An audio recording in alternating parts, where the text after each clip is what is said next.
sa episode 1 ng Philippine Constitution for Entrepreneurs.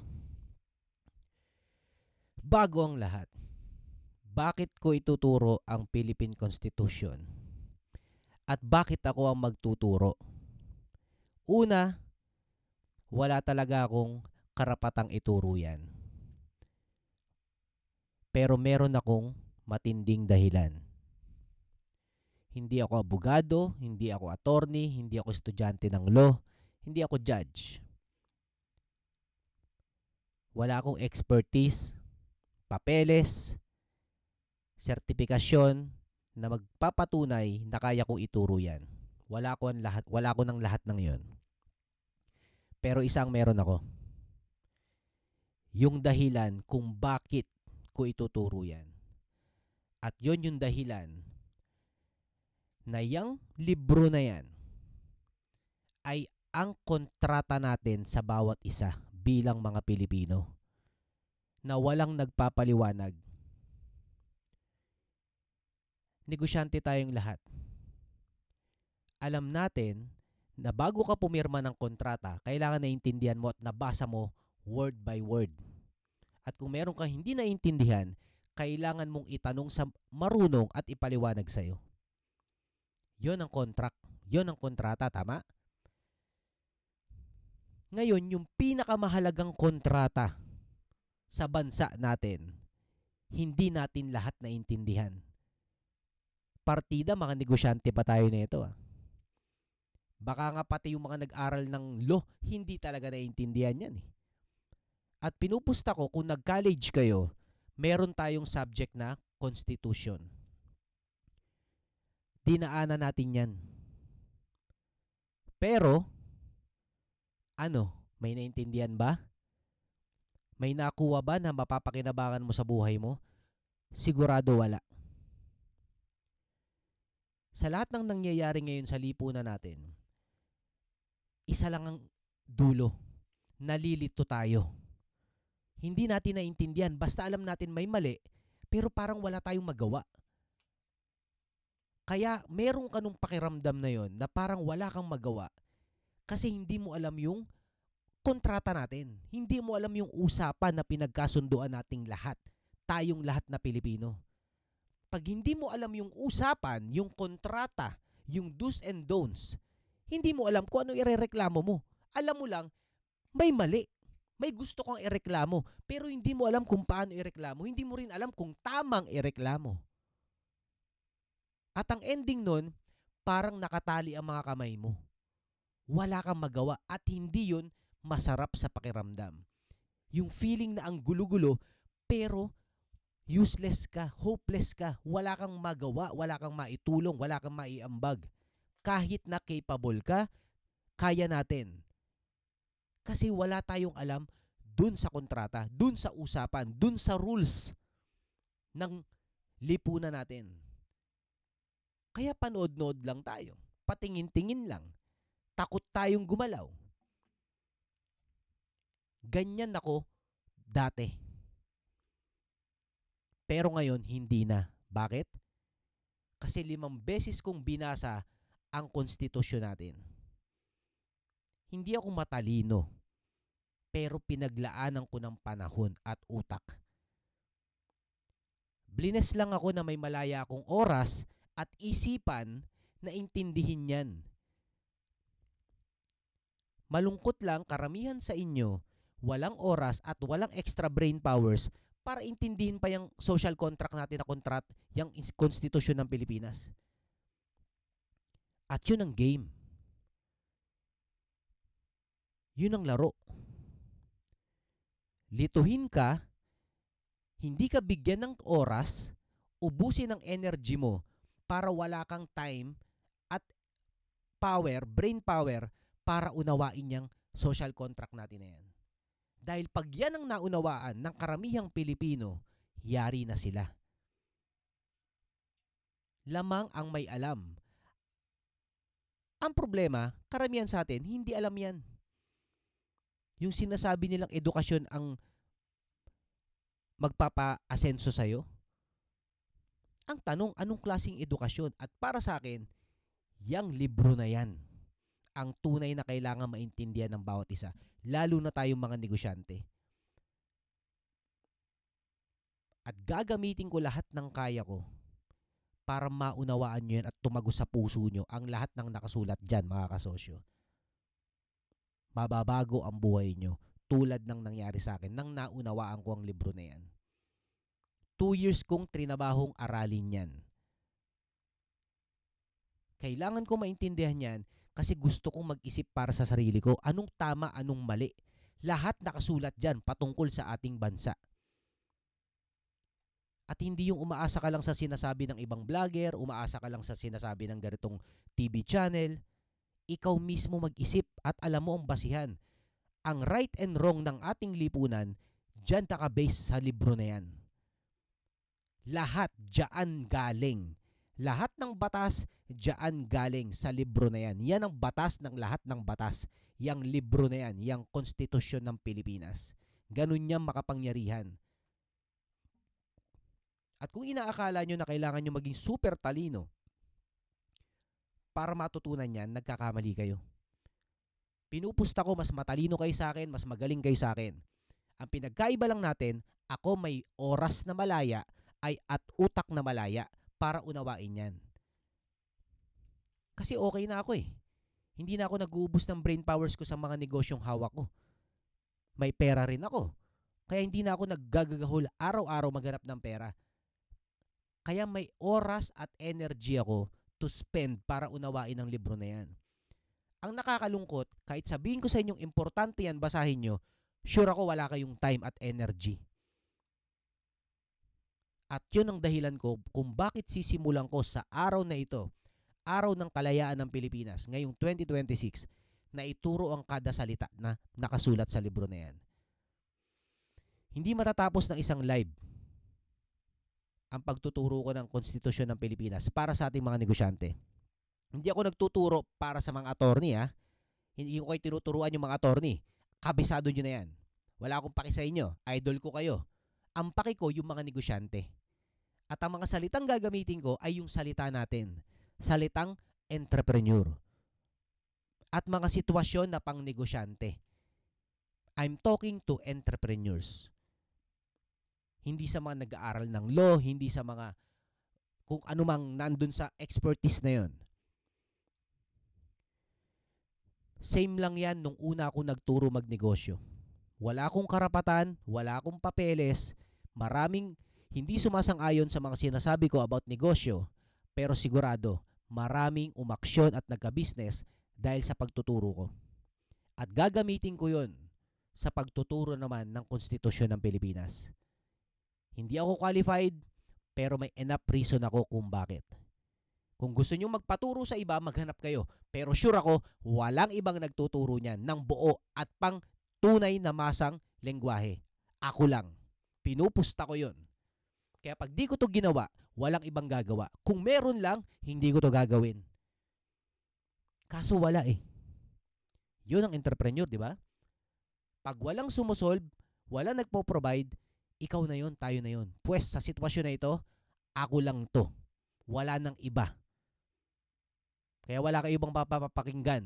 Ako lang. Kaya pagtiyagaan nyo ako kung paano ko ituturo yung pinaka-importanting libro sa ating bansa para mabago natin at maayos natin ang ating lipunan. Sino excited? Type Y. Effective talaga yun ah. Thank you sa siyang meow. Okay. Unang, gusto kong maunawaan ng lahat.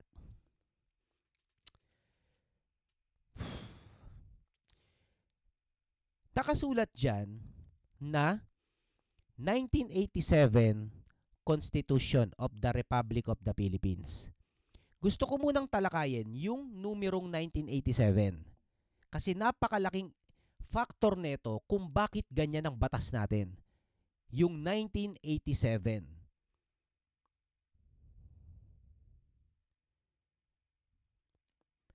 Bago nakarating dyan sa 1987, yan yung version ng konstitusyon natin. Okay, bago pala yan, pasisilip ko lang muna sa inyo. Ano bang itsura niyang ano bang itsura niyang konstitusyon na yan? Yan, ganito itsura niyan mga kasosyo. Para may idea lang tayo bago tayo mag-move forward.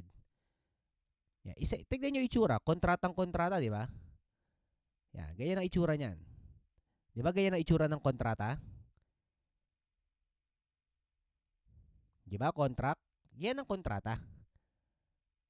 Yan yung sinasabi kong kontrata ng bansa natin. Okay, yan ang pag-usap. Yan ang ituturo ko sa inyo word by word. Ngayon, may version to.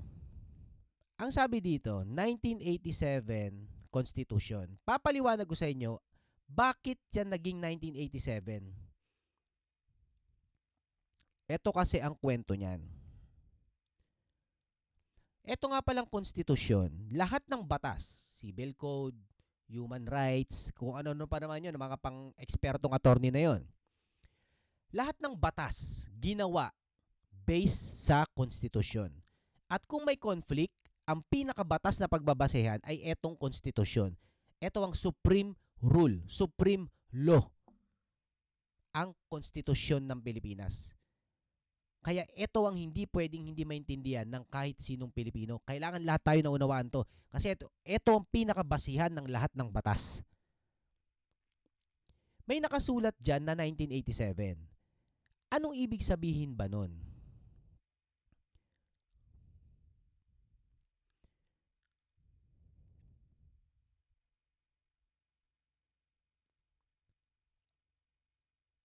(1987).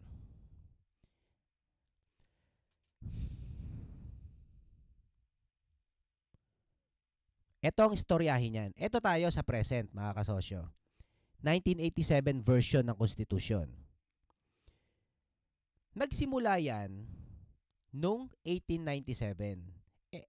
Ito yung taon na nakalaya tayo sa mga Spanish. After ilang year, sinulat yung unang konstitusyon ng Pilipinas. Ito yung panahon nila Emilio Aguinaldo. Yung unang presidente ng Pilipinas, yan yon, 1899. Lumipas ang maraming taon yan, 35 years, inedit yung konstitusyon natin.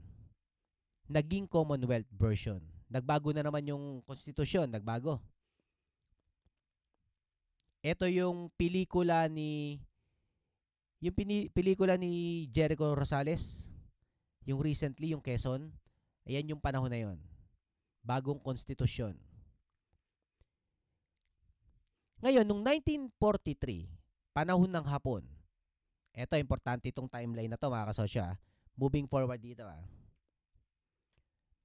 Yung pag sinabing panahon ng Hapon, panahon ng komunista yan. Alam nyo yung meron kasing yung tinuro ko sa economic series, tatandaan nyo ba?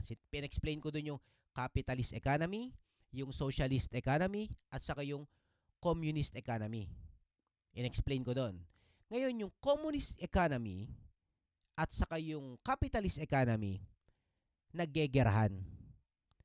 Kasi kailangan may manalo sinong masusunding ekonomiya. So, naggegera yon. Yun yung World War ng panahon na yan. Yun yung Japanese time sa Pilipinas. Nakikipaggera yung Hapon laban sa mga ayaw ng communist na ekonomiya. Naglalabanan kung sino magwawagi. Eventually, nanalo si Marcos noong taong mga 1960 something. Pinalitan ni Marcos, yung unang Marcos yung konstitusyon. Pinalitan niya. Yun yung tinawag na 1973 Constitution. Intindihin nyo maigi ito Ang dahilan kung bakit pinalitan ni Marcos, yung unang Marcos, yung konstitusyon, ay dahil para maghigpit. Para higpitan yung mga komunista. Kaya yung bagong konstitusyon ni Marcos, napakahigpit. Kasi ang reason, ayaw ng Pilipinas o ng presidente nung time na yon na manalo ang communist. So pag nalaman na komunista ka, yari ka. Nung panahon na yon, anong nangyari? Anong mga alam natin?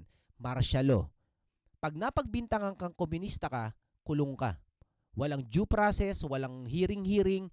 Basta napagbintangan kang komunista ka, kulong ka. Yun yung konstitusyon ni Marcos.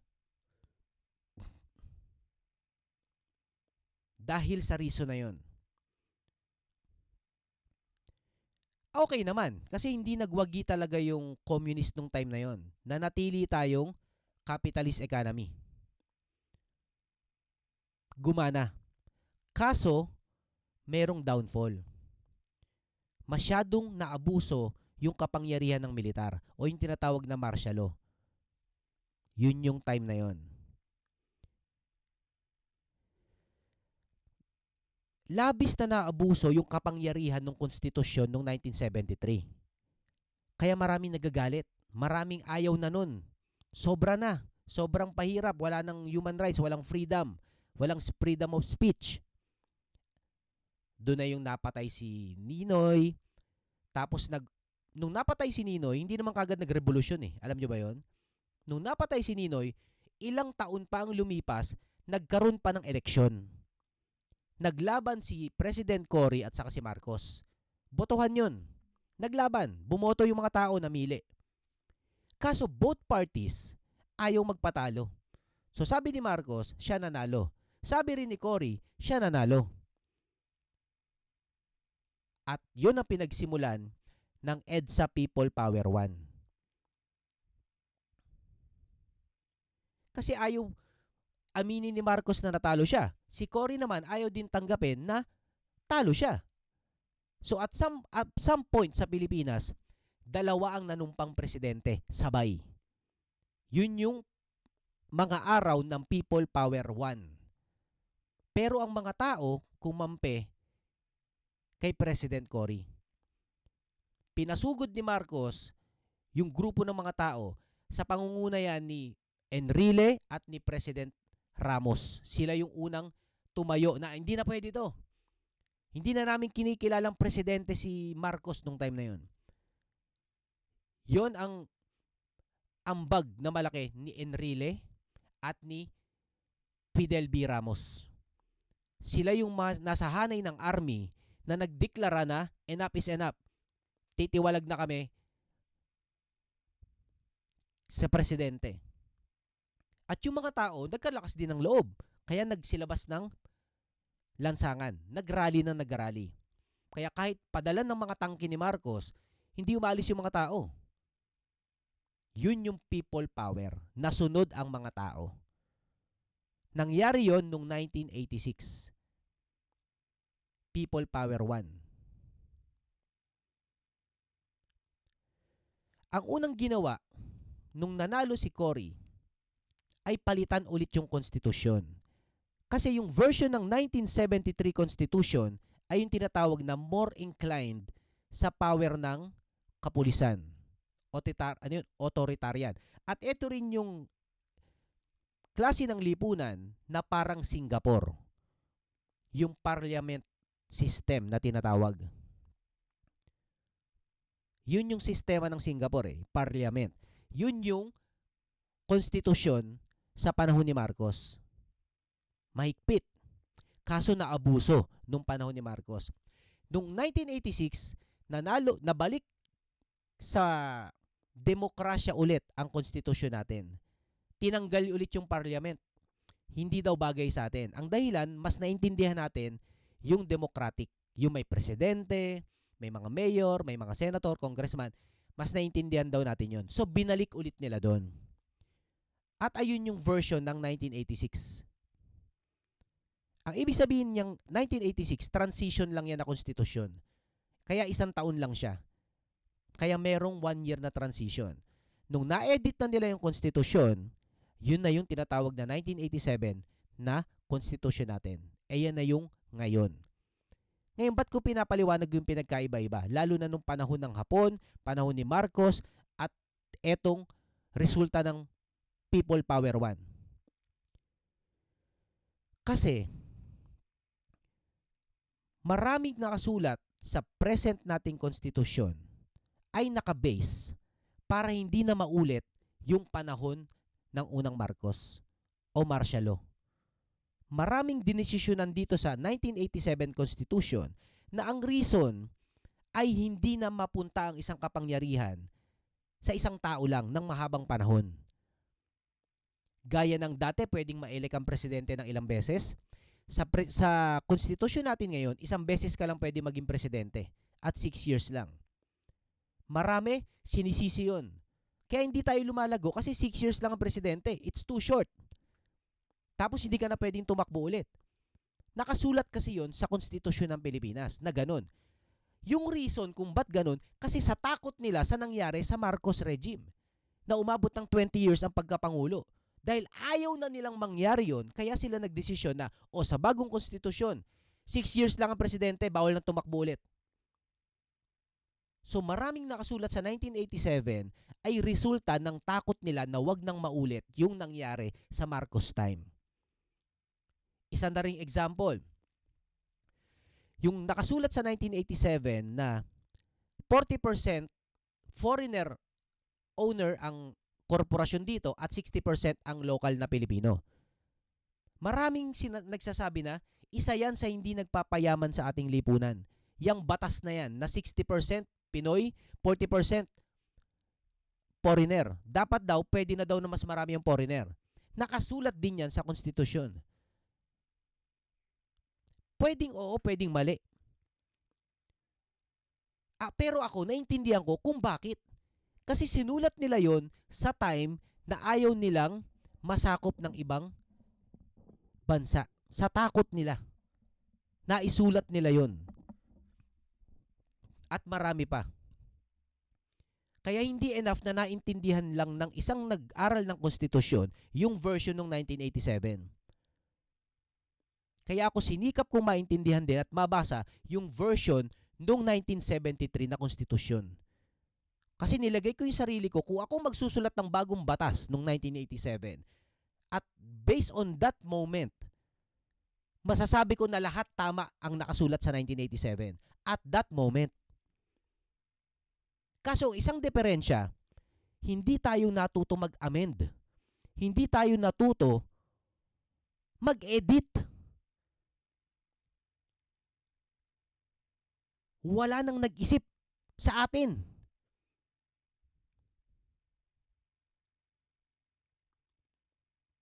Lahat ng naisulat sa 1987 nung time na yon ay tama.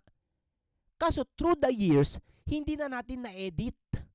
Yun ang nakikita kong isang problema natin. Walang may lakas ng loob na baguhin ang konstitusyon. Alam nyo ba sa konstitusyon ng 1987 nakasulat dyan na palitan ng pangalan ng Pilipinas? Pero until now, walang nagdesisyon na palitan ng pangalan ng Pilipinas. Ganun walang nagdesisyon. Kasi lahat takot. Lahat duwag. Lahat di nag-iisip. At tanging entrepreneur lang ang kaya magdesisyon. Nakasulat sa konstitusyon na yan na palitan ng pangalan ng Pilipinas. Pero walang naglakas ng loob.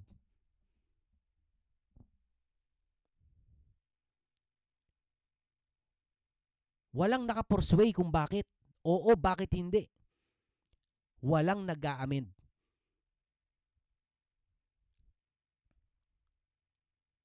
At ang palitan niyan, nasa mundo ng Kongreso at nasa mundo ng Senado. Yun yung lower house at upper house. Diyan na i-edit ang batas. Kaya sila tinawag na legislative. Hindi presidente ang magpapalit ng nakasulat dyan. Ang magpapalit ng nakasulat sa konstitusyon ay nandito sa hanay ng congressman at ng mga senators. Pero more on that sa mga susunod na session. Nagsisigawan tayo, kailangan magbago, may baguhin, gano'n. Alam nyo ba kung paano babaguhin? Kung hindi nyo alam, ituturo ko sa inyo. Kasi hindi yan kayang baguhin ng isang tao lang. Kailangan may enough number of people to change kung anong dapat baguhin. At doon ko kayo ihahanda.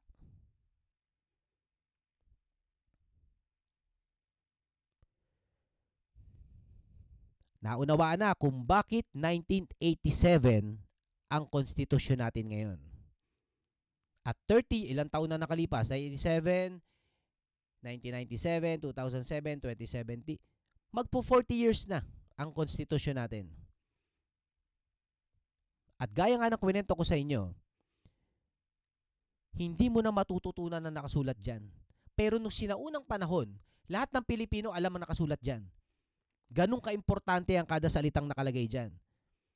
Pero as time goes by, binulag tayo ng binulag na hindi mo maintindihan to.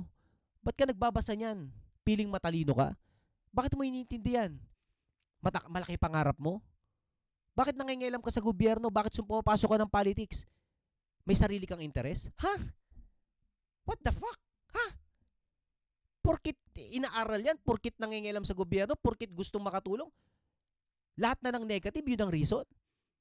May pangarap ka, sariling interes, gusto mong yumaman dyan, ha? Yun lang ba ang reason? Hindi pa pwedeng gustong makaambag sa lipunan? Hindi pa pwedeng gustong makatulong na maayos ang mga mali sa ating bansa? Hindi pa pwedeng yun? It is as if masama ka kagad pag nangailam ka dyan eh. Mga kasosyo, gusto kong maintindihan nyo, hindi. Walang nagsabing bawal pakialaman yan. Walang nagsabing bawal intindihin yan. At hindi ka masamang tao na alamin kung anong meron dyan. Kaya sa susunod na may magsasabi sa inyo na huwag mangialam sa gobyerno, sa politika, tawanan nyo lang. Sino ka para sabihin sa akin yan? Ako na may kakayanan at may interes na mabuti, bakit nyo ako pagbabawalan? Wala kayong karapatan. Dahil nakasaad sa kontrata ng bayan, yung konstitusyon na yan, na kahit sino pwedeng mangialam. Walang magsasabing bawal. At yan ang papaunawa ko sa inyo. Nakasulat dyan sa libro na yan.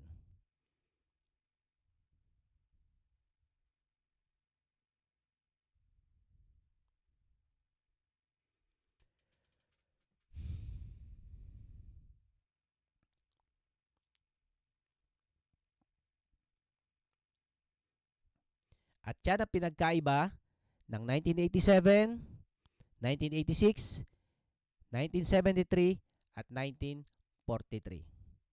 Naintindihan? Okay. Pupunta na tayo sa mismong unang pahina ng Konstitusyon ng Pilipinas.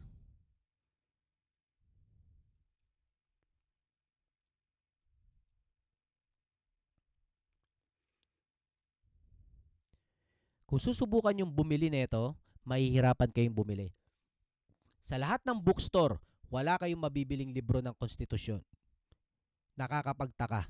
Pero isang teorya ko, gusto talaga nila tayong bulagin, ang karamihan, ang masang Pilipino, ang taong bayan, na maintindihan yan.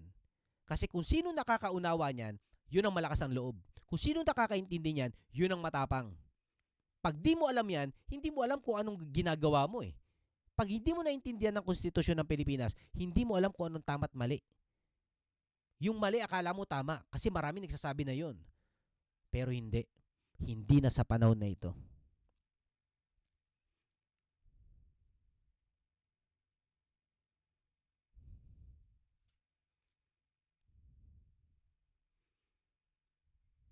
Excited na ba sa pagsisimula ng pag-aaral natin ng konstitusyon? Type Y. Effective talaga yung type Y, ano?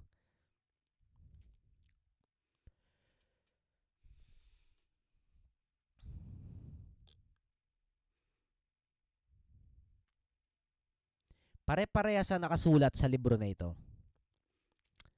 Una,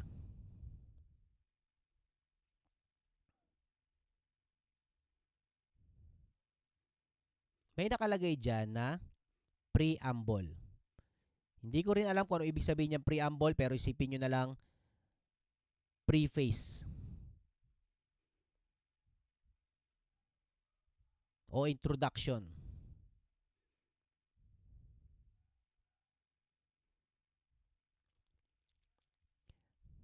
Sabi dyan,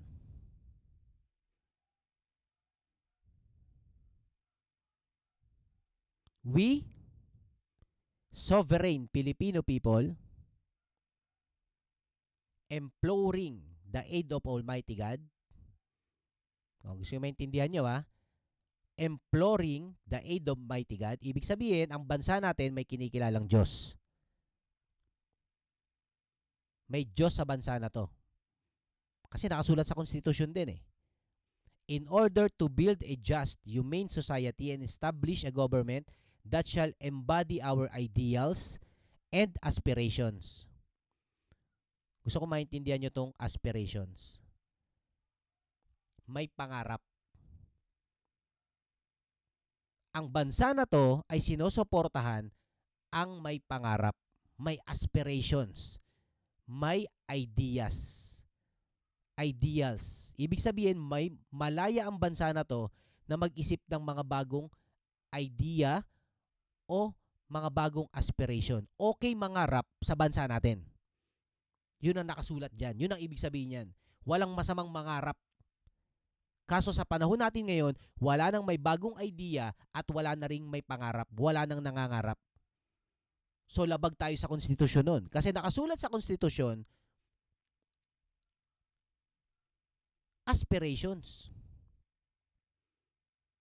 Ma-establish natin yung pangangarap. Promote common goods. Okay tayo dyan. Conserve and develop patrimony. Anong ibig sabihin niyang conserve and develop our patrimony?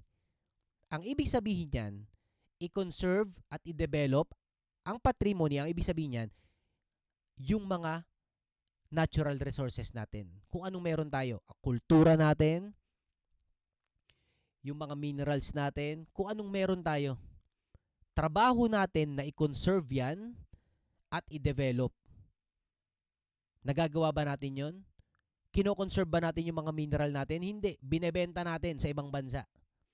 Dine-develop ba natin kung anong meron tayo? Hindi rin. Binebenta rin natin sa ibang bansa yung mga tao natin. Yung mga minerals natin, raw material, binebenta natin ng raw. Hindi natin kino-conserve. Binebenta natin yung mga bundok natin. So mali yun sa sanligang batas natin. Dine-develop ba natin yung kayamanan nating mga culture, mga talent? Dine-develop ba? Hindi rin. Bakit? Binebenta natin sa ibang bansa bilang mga OFW. So mali ang plano na yon based on constitution. Hindi anti-constitution yung mga yun. And secure to ourselves our prosperity and blessings of independence. Malaya naman talaga tayo. Kayang-kaya nga akong sabihin na ang pangit ko daw eh. Kasi malaya tayo. Sa ibang bansa, pag nagsabi ka ng ganun, baka kulong ka na kagad. Dito hindi. Malaya kang magsabi na ang pangit mo, wala kang kwenta, malaya. And democracy under the rule of law. Ito, importante ito. Rule of law. Democracy based on rule of law. Ang ibig sabihin niyan, lahat ng tama o mali ay nakabase sa law. Hindi nakabase sa opinion ng isang tao, hindi nakabase sa presidente, hindi nakabase sa isang senator, hindi nakabase sa mayor. Ang tama at mali sa bansa natin ay nakabase sa rule of law. Hindi sa opinion o damdamin ng tao. Region of truth, justice, freedom, love. Take note ha. Nakasulat sa unang paragraph ng konstitusyon ang salitang love. Napaka-importante ng pagmamahal. Ayon sa sanligang batas. Equality and peace do ordain and promulgate this constitution. Yan ang preamble. Yan ang pinaka-introduction ng konstitusyon natin. At gusto kong tumanim sa inyo yung salitang aspirations. Na okay mangarap. Napakasarap pumunta, manirahan sa bansa natin kasi pwedeng mangarap.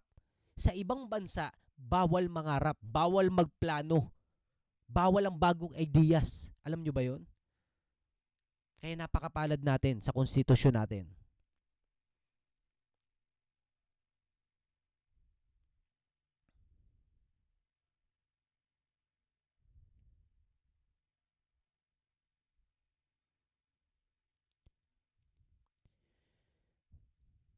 Ang konstitusyon ay merong mga article. At sa loob ng mga article ay may mga section. Tulad nito. Ito nga lang, Article 1, buo na siya. Isa lang kasi yung section niya eh. National Territory. Article 2, mapapansin nyo, Section 1, Section 2, Section 3. Kaya kung mapupunan nyo sa mga salita ng mga senator, congressman, sinasabi nila, labag sa batas yan, yung ginawa ni senator ganyan. Labag sa batas yan. Kasi based on Article 2, Section 3, civilian authority is all-time supreme over military. Magko-quote sila ng ganon. Diyan po galing yun. Kaya kala nyo tatalino nila? Hindi, putang ina, hindi. Ang basic nga lang ng kino-quote nila eh.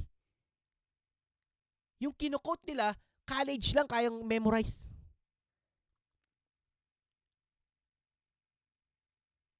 Kuro lang, mapapansin nyo yung mga nagko-quote, nakakatawa eh. Pag alam mo yung konstitusyon, kuro kino-quote Article 2, Article 3. Kasi yun lang ang na-memorize nila.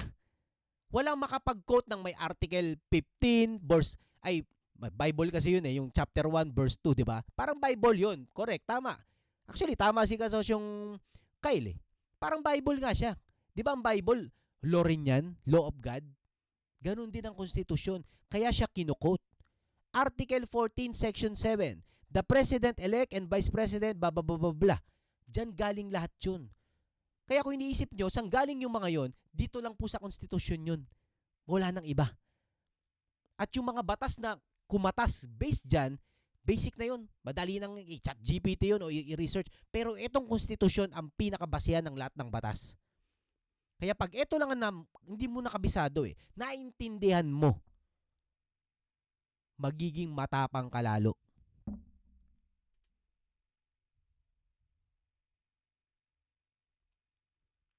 Okay, Article 1. Walang kwenta to sa atin. National Territory. O, dadaanan na lang natin yan. Basta basic na yan eh, National Territory. Yun na yun. O, the National Territory comprises Philippine Archipelago with all the islands and water embraced therein, and all other territories over which the Philippines has sovereignty or jurisdiction, consisting of its terrestrial, fluvial, and aerial domains, including its territorial sea, the seabed, the subsoil, the insular shelves, and other submarine areas. Sinasabi lang dyan na taas, baba, teritoryo natin yan. Pagitan ng mga isla, teritoryo natin yan. The waters around, between, and connecting the islands of the archipelago, regardless of their breadth and dimensions, form part of the internal waters of the Philippines. O basta sinasabi lang dyan, ito yung teritoryo natin. Wala ganong kwenta.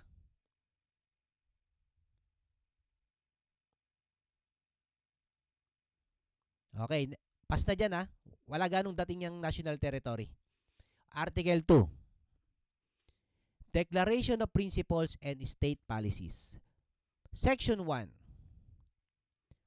The Philippines is a democratic and republican state.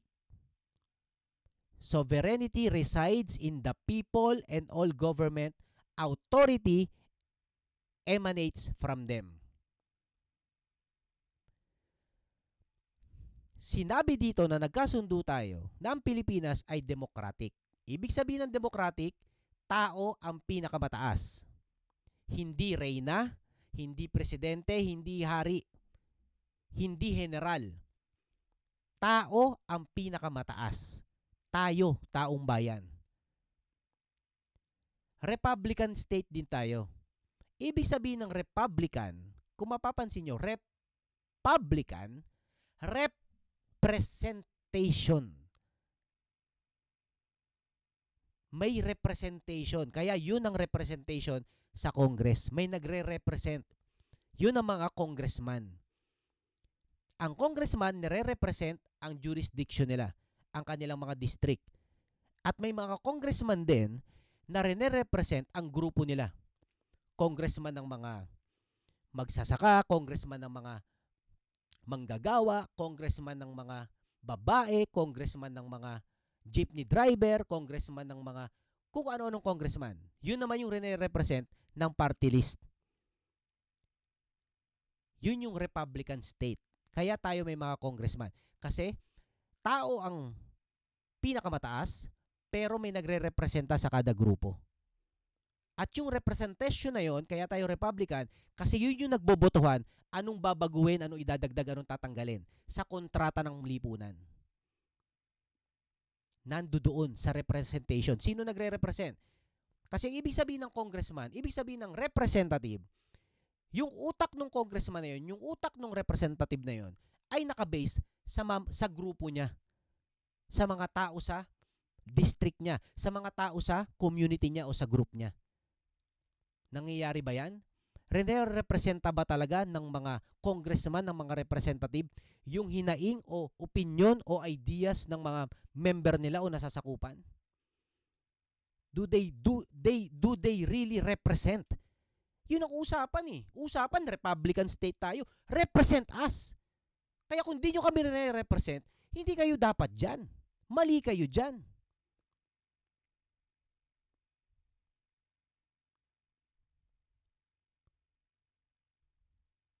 Sovereignty resides in the people. Napakahalaga nito. Taong bayan ang pinakamakapangyarihan. And all government authority emanates from them. Hindi boss ang congressman, hindi boss ang senator, hindi boss ang presidente. Ang boss dito, yung taong bayan. Yun ang usapan. Yun ang pinagkasunduan natin. Kaya tayo lipunan ngayon. Hindi porkit siya si mayor, hindi porkit siya si councilor, hindi porkit siya si barangay captain, mas mataas na sila. Hindi.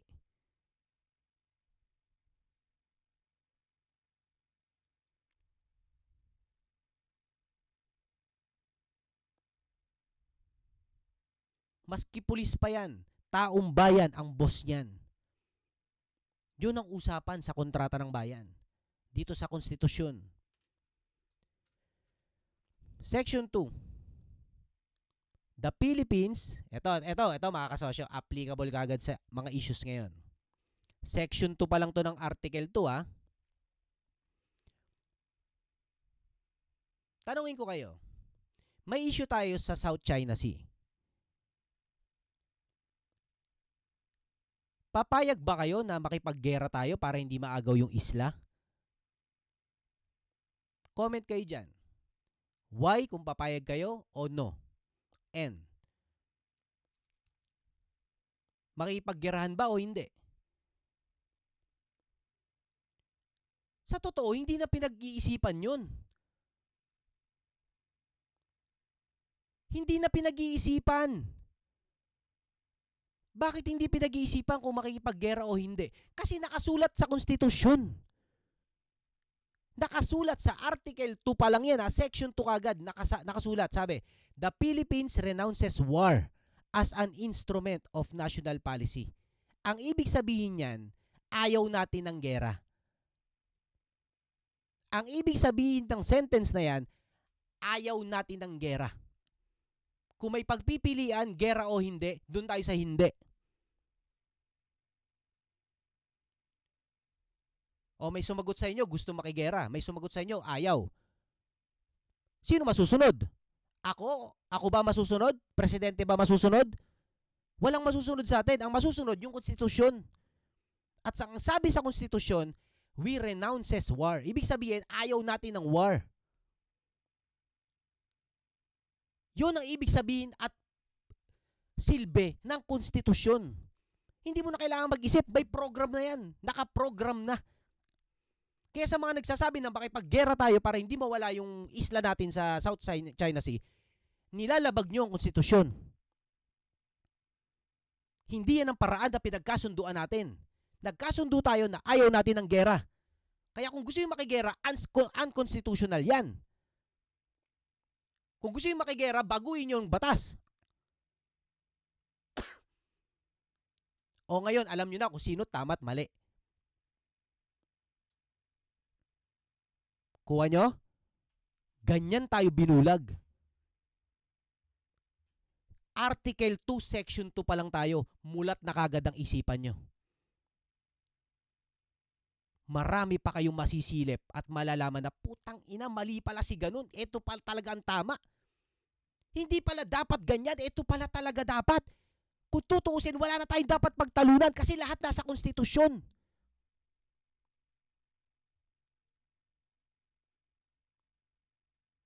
Hindi mo na kailangan mag-isip. Di, damang makigera kasi para ipagtanggol. Yes, oo. Pero anong nasa konstitusyon? Anong nasa usapan? Ang usapan, hindi tayo makikigera. Ang sabi, adopts the generally accepted principles of international law. Ibig sabihin, sabi dyan, i-recognize natin yung international law as part of the law of the land and adheres the policy of peace, equality, justice, freedom, cooperation, and amenity with all nations. Walang sinabi dyan na pag inargabyado tayo, gera kagad.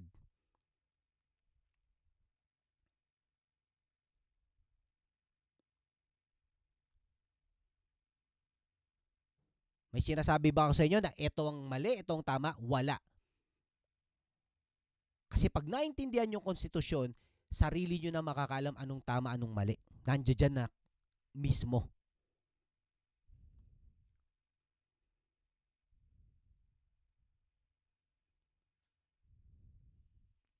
Sumunod. Section 3. Napa-oo nga kayo kagad, no? Marami pa to, mga kasosyo. Marami pang gigising sa diwa nyo na, puta, mali pala yun. Hindi pala dapat ganun. Section 3. Article 2, Section 3. Civilian authority is at all times supreme over military. Ano ibig sabihin yan? Tayong mga tao, masiga tayo sa mga police dapat, sa mga army. Sabi sa konstitusyon eh. Tayong mas astig sa mga yan. Tayong taong bayan. Kaya yung mga military, hindi pwede magsiga-siga sa atin. Kasi sabi sa konstitusyon, yun ang usapan. The Armed Forces of the Philippines is the protector of the people and the state. Its goal is to secure the sovereignty of the state and the integrity of national territory. Yon ang trabaho ng Armed Forces of the Philippines. Malinaw na mas lamang tayong mga tao kesa sa militar. Sinulat yan kasi gaya ng pinaliwanag ko kanina, ang 1986 Constitution ay galing sa takot na ayaw na nilang maulit yung martial law na kung saan pulis o militar ang pinakamataas. Kaya nga martial law, batas ng kapulisan ang nasusunod, ang pinakamataas.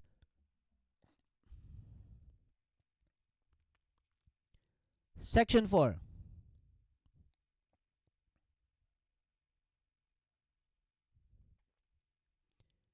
The prime duty of the government is to serve and protect the people. Nasusunod ba? The prime duty of the government is to serve and protect the people. The government may call upon, eto, intindihin nyo maigi to mga kasosyo ha. The government may call upon the people to defend the state.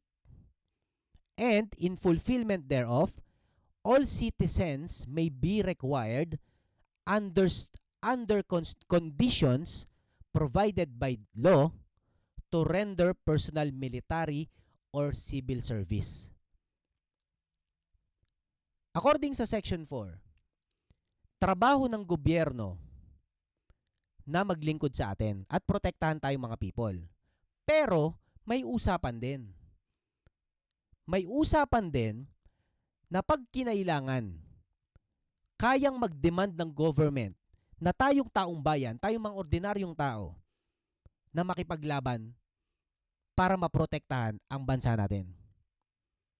Responsibilidad nating tumugon sa panawagan ng gobyerno. Kaya may tinatawag na reservist. Yung kahit hindi ka sundalo, ititrain ka para maging handa. Kasi pag nangailangan ng tao para ipagtanggol ang bansa natin, responsibilidad nating makipagbakbakan. Yun ang usapan. O, mga pulis, protektahan nyo kami ha. Payag sila. Pero at the same time, sabi ng mga pulis, poprotektahan namin kayo. Pero, pag dumating ang sitwasyon, kailangan tumulong din kayo sa gerahan ha. Tumulong din kayo sa bakbakan ha. Yun ang kasunduan. Sige, tapay kami dyan. Yun ang Section 4.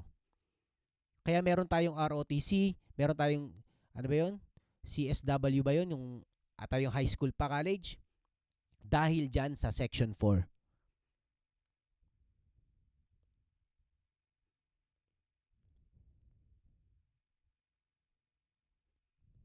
Diba? Nakasulat lahat dyan. Section 5.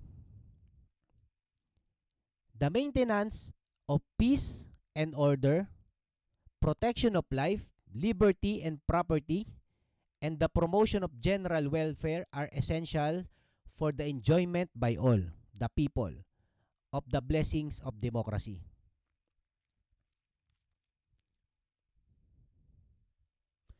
Sinasabi lang sa Section 5 na responsibilidad natin na maging payapa at orderly ang buhay natin. Yon ang demokrasya. Democratic. Ma-enjoy natin yung kapayapaan na yon, yung pagiging malaya. Lahat pwedeng mabuhay, protection of life, liberty o kalayaan.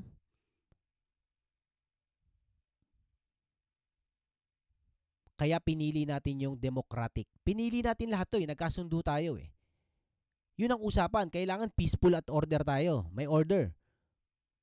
Usapan yan. Kaya pag di yan nasusunod, may mali. Unconstitutional yan. Bakit nyo ako kinukulong ng walang ganitong proseso? Bakit hindi ako pwedeng magsalita o mag-enjoy sa labas? Bakit hindi pwede? Nasa konstitusyon yan. Section 6. The separation of church and state shall be unavoidable. Ano ibig sabihin yan? Ang church, umaandar mag-isa. Ganon din ang state. Wala silang pakialaman. Magkahiwalay sila. Ang punto lang, hindi mas mataas ang government sa mga simbahan. Pero, hindi rin mas mataas ang simbahan sa gobyerno. Nakakuha ba doon mga kasosyo? Nakasulat yan sa konstitusyon. Hindi na sila pwede magtalo. Sasabihin ng simbahan, uy, kami ang masusunod dito kasi may mga country kasi, may mga economy kasi na simbahan ang pinakamataas. Tayo hindi. Nagkasundo tayo na ang simbahan ay pantay ng government. Hindi sila nagsasapawan. Magkahiwalay silang mundo. Walang mas boss. Nakakuha ba daw mga kasosyo? Nagkasundo tayo na ganun. Pumirma tayo sa kontrata na yun.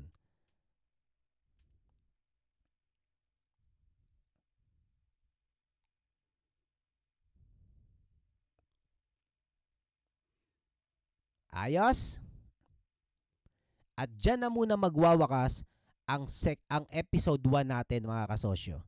Hanggang dyan lang muna sa Article 2, Section 6 para itong state policies sa susunod nating episode. Ayos? So moving forward, kumuha kayo ng kopya nyo ng konstitusyon para makapag-advance reading kayo at mapag-usapan natin yung iba. Para alam nyo rin kung tama yung mga pinagsasabi ko sa inyo o hindi. Any question mga kasosyo or any input, comment nyo dyan sa baba.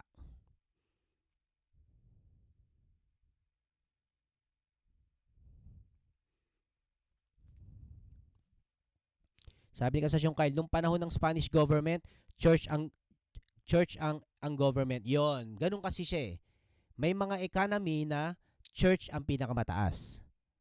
Kailan ang next? Pasensya po kayo, wala pong schedule. Bigla ang live lang po. Kung kailan ako may sobrang oras, dun tayo magtutuloy ng next episode. Sabi ni Crocolio, kapag nalabag yung karapatan natin, saan ka magsusumbong or magsasabi? Good question, Chorolo. Nakasulat yan sa mga susunod na article. Malalaman nyo kung saan dapat magsumbong. Nakasulat din doon. Kaso di ba hindi natin alam saan ba magsusumbong? Paano ba magsumbong? Nakasulat yan. Kaya tinago nila ang libro na yan. Kasi dyan nakasulat kung saan yung mga hindi natin maintindihan.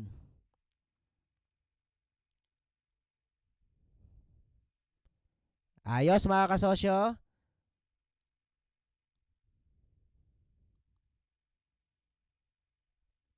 Hindi ko kayo tinuturuan sinong tama, sinong mali. Hindi ko kayo tinuturuan kung sinong dapat nyong paniwalaan. Ang tinuturo ko sa inyo, mag-isip ka para sa sarili mo. Maging tunay kang Pilipino. At hindi yung naniniwala ka lang sa sinasabi ng iba. Maski sa akin, huwag kayong maniwala. Tinuturuan ko kayo mag-isip para malaman nyo kung pati ako nagsisinungaling sa inyo. Hindi ko kayo tinatanga, hindi ko kayo binobobo. Pinapatalino ko kayo para kahit walang magdikta sa inyo, kaya nyong magdesisyon. Yun ang trabaho ko.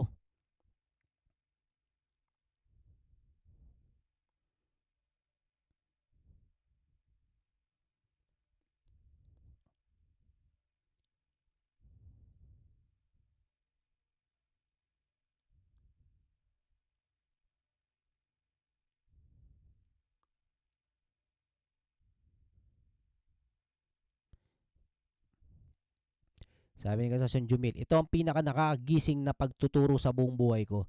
Mabuhay ka, Kasasyon Arvin. Ay, salamat po.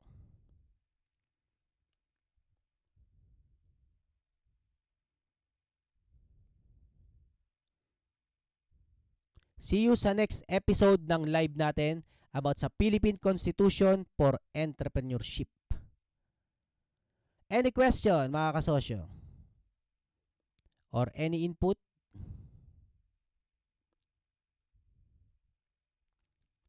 Any input?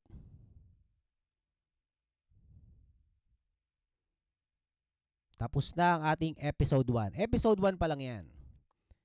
At happy Independence Day para sa ating lahat. Para maging malaya ang isang bansa, requirement dyan, may konstitusyon. Yan yun. Kaya sa araw na to, ng kalayaan, kailangan natin maintindihan yung libro na yan. Kasi yan ang naging paraan para maging malaya tayo. Yan ang reason kung bakit tayo nagse-celebrate ng araw ng kalayaan. Kasi may sarili tayong konstitusyon. At nire-recognize natin at nire-recognize ng ibang bansa. Tapos hindi natin naiintindihan. Ang nakakaunawa lang yung mga nag-aral ng law, ng attorney. Tayong ordinaryong taong bayan, hindi natin alam. Tayo pinakasiga dyan ah. Sa kontrata na yan, taong bayan ang pinakamaangas. Kaso nilulumpo nila tayo. Kasi tayong pinakamalakas sa usapan dyan. Pero tayo ang binobobo, tayong pinapahina. Tayo ang pinupugutan ng mga binti. Ayaw nilang makatayo tayo ng maayos. Patayo ka pa lang, itutumba ka na kagad. Kasi gusto nila, sila lang ang may kapangyarihan. Pero according sa kontratang pinagkasunduan natin lahat, taong bayan ang pinaka-sovereignty, ang pinaka-astig, ang pinaka-malupit. Tayong masusunod.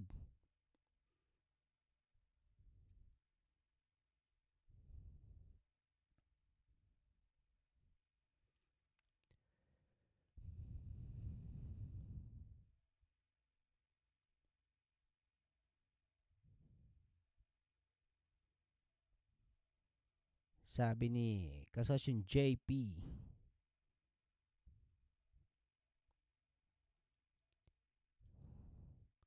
Kas Arby, na-appreciate ko na ibinalik mo kami doon sa context ng pagkasulat ng 1987 Constitution. Mahalaga at malaking tulong kasi yon para makita ng mas mauunawaan mabuti yung purpose ng Constitution natin. Tama po. Ako rin kasi, nung binabasa ko siya, parang napaisip ako, bakit kaya nung time na yun, yun yung desisyon nila? Bakit ito? Bakit ganyan? Gusto kong makuha yung thinking nila. Bakit nila yun ang, ba't yun ang sinulat sa konstitusyon natin? Kaya binalikan ko yung ibang konstitusyon.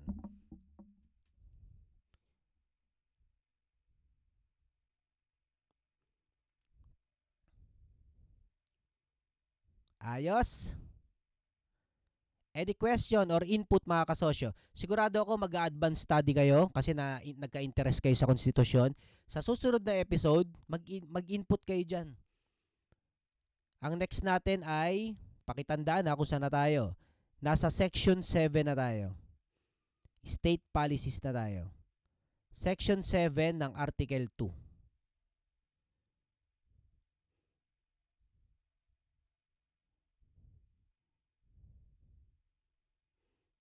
Sabi ko kanina, hindi ka makakabili ng konstitusyon sa mga bookstore. May nag-comment, downloadable naman na lahat ah. Downloadable na daw lahat. Subukan nyo rin maghanap ng downloadable. Subukan nyo rin. May makikita kayo, hindi downloadable. Ang hirap pa hanapin. Iisa-isahin mo pa yung link. Hindi pa downloadable yun ah. Ayaw nyo maniwala sa akin na tinago sa atin yan. Ganun tayo binulag. Putang ina, ayaw nyo maniwala sa akin at pinagkait sa atin yan. Putang ina, ako nga attorney, tinuturo ko sa inyo kasi walang iba nagsasagang paunawa sa inyo yan. Ganun tinago sa atin yan. Yung karapatan natin. Ganun tayo binulag.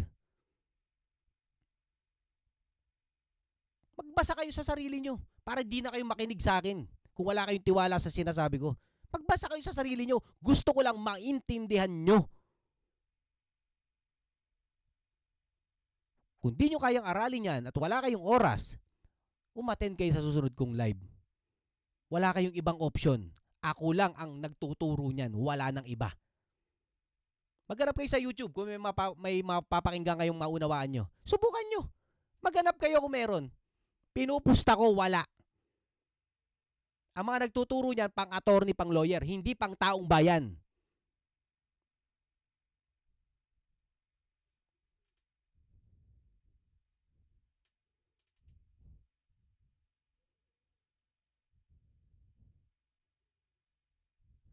Hindi ako attorney. Taong bayan ako. At hindi, kaya yung sinasabi ko sa inyo, hindi mo kailangan maging attorney para maintindihan yan. Ganun tayo binulag. At pinapaunawa ko sa inyo na kung naintindihan ko yan, mas kaya nyo kung may oras kayo. Ang problema, yun ang game. Uubusin ang oras mo sa trabaho, uubusin ang oras mo sa problema, uubusin ang oras mo kaka-Facebook sa walang kwentang mga nangyayari. Para hindi ka magkaroon ng time makapag-isip para sa sarili mo. Yun ang laro na hindi nyo mapanapanalo. Mapalad ako, nakatagos na ako, malaya ang oras ko. Kaya 2 taon na ako may oras basahin yan ng 5 beses. Kasi malaya na ang oras ko, may pera ako, hindi ako naghahabol.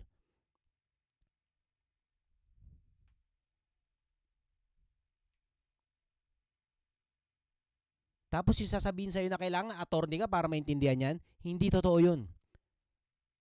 Kahit hindi nakapag-aral, responsibilidad ng Estado, ng state natin na mapaunawa yan.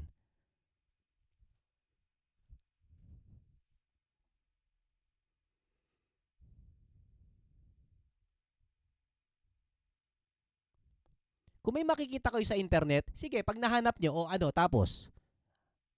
Hindi nyo naman hahanapin nyo kung di ko rin sinabi, di ba? Nandiyan dyan nga yan, kaso tinago nila. Hindi nyo alam kung saan hahanapin. At pag nahanap nyo, ano yan? Anong silbi niyan? Yun ang tinago. Nasa harapan mo na, hindi mo alam kung anong silbi niyan. Yun ang pinupunto ko. O ngayon, syempre, maghanap kayo, mahahanap nyo. Kasi sinabi ko kung nasan. Kaso kung hindi ko sinabi, hindi nyo alam na nandiyan dyan lang.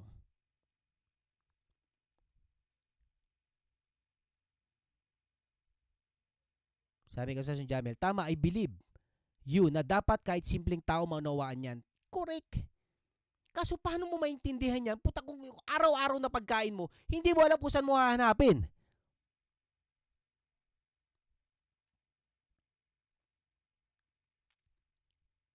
Wala kang oras para intindihin yan kasi yung pagkain mo pa lang, ubos na yung utak mo sa mo hagilapin.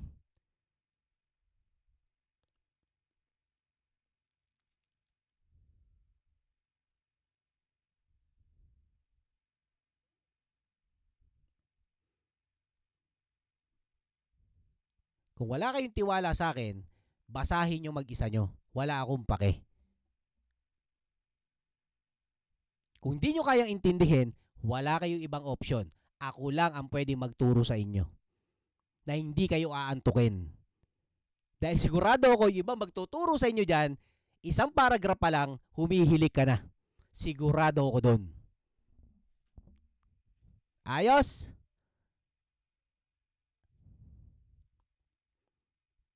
O may subject daw sila nung grade 6, aralin panlipunan. Ang tanong, naintindihan nyo ba?